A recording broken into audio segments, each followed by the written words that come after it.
എന്താണ് PTSD അല്ലെങ്കിൽ post traumatic stress disorder?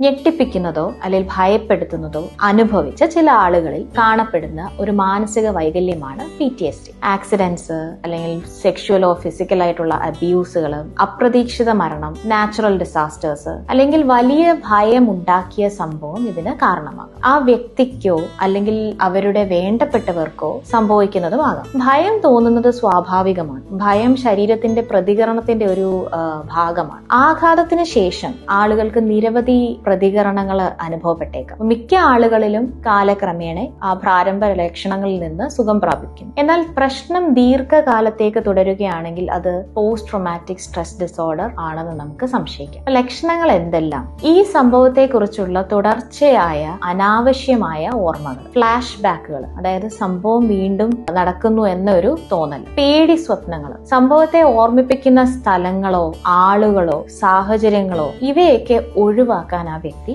ശ്രമിക്കും. വൈകാരികമായി ഒരു വിച്ഛേദിക്കപ്പെട്ടതോ ഒറ്റപ്പെട്ടതോ ആയ തോന്നൽ, സന്തോഷം അനുഭവിക്കാൻ കഴിയാത്ത ഒരു അവസ്ഥ, ഒരു ഇമോഷണൽ നംനെസ്, പെട്ടെന്ന് ഞെട്ടുക, അല്ലെങ്കിൽ കോപം വരിക, ഒരു അസ്വസ്ഥത, ഒരു ഹൈപ്പർ അറൗസൽ സ്റ്റേറ്റിലായിരിക്കും. ശ്രദ്ധ കേന്ദ്രീകരിക്കാനുള്ള ബുദ്ധിമുട്ടും അവരിൽ കണ്ടേക്കാം. തങ്ങളെ കുറിച്ചോ അല്ലെങ്കിൽ മറ്റുള്ളവരെ കുറിച്ചോ നെഗറ്റീവായിട്ടുള്ള ചിന്തകള്, അമിതമായിട്ടുള്ള കുറ്റബോധം, ഇതൊക്കെ PTSDയുടെ ലക്ഷണങ്ങൾ ആണ്. PTSD എന്നത് ചികിത്സിക്കാൻ കഴിയുന്ന ഒരു അവസ്ഥയാണ്. PTSDയുടെ ഫലപ്രദമായ ചികിത്സയിൽ പലപ്പോഴും സൈക്കോതെറാപ്പിയും മരുന്നുകളും സംയോജിപ്പിച്ചിരിക്കും. അപ്പൊ ലക്ഷണങ്ങൾ കുറയ്ക്കുക, പ്രവർത്തനം മെച്ചപ്പെടുത്തുക, ആ വ്യക്തിയുടെ ജീവിത നിലവാരം ഉയർത്തുക, ഇതൊക്കെയാണ് ചികിത്സയുടെ ലക്ഷ്യം.